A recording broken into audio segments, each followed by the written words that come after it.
we do that, why is it that the managing director of the NNPC, that the same person has been there for a while and it doesn't appear as if he's doing well? Why is it difficult to change him? Well, that's a question for the president, because me, I'm surprised that Nigeria was incompetent. I'll tell you, I always say it, I'm not afraid of anyone. I'm only afraid of God. Nigeria was incompetent. That's a country. Nigeria is not a country that has a culture of rewarding meritocracy. If Nigeria was a system that rewarded merit, a lot of the very distinguished professionals that are listening on this webinar and who live in all different parts of the world, they'll be back home building. Nigeria doesn't reward merit. It rewards connections and incompetence. Okay? To be honest with you, I can't explain it because it's insane. This is the first time in the history of NNPC that you have so much loans that were structured through modified carrier agreement. As a matter of fact, last year, September, I mentioned that NNPC was owing international oil traders $6.8 billion for what they call vendor financing agreements. That 6.8 billion is part of the monies I mentioned earlier. They were owing vendors $6.8 billion. Basically, what happens is there's a crude oil swap system that was developed where you give international oil traders crude oil, they give you back PMS. Rudolf, PMS is only 43% of a barrel of crude oil. From a barrel of crude oil, you get 73 liters of PMS.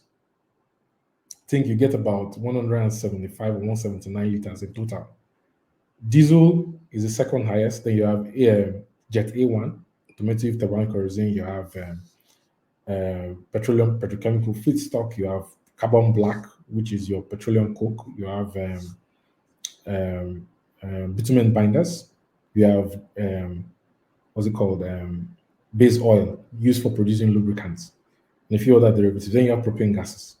The kind of crude oil you refine determines if it's more propane or butane, because light grade crude, which is what you do in Nigeria, gives you more propane than butane.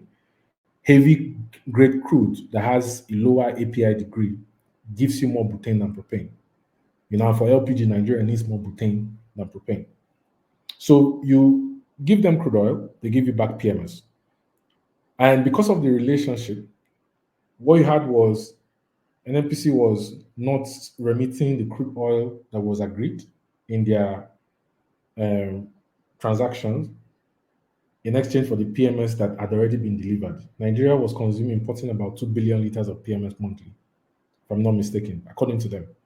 By the way, Nigeria does not consume more than 35 million liters a day, but NNPC says that they consume 70 million.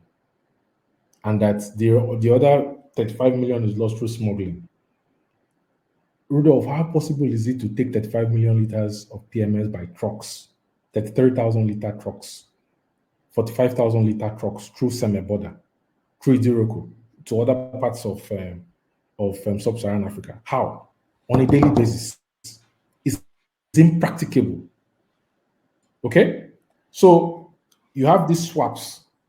And these swaps is the reason why the monies, so-called monies, NNPC said they declared in profits.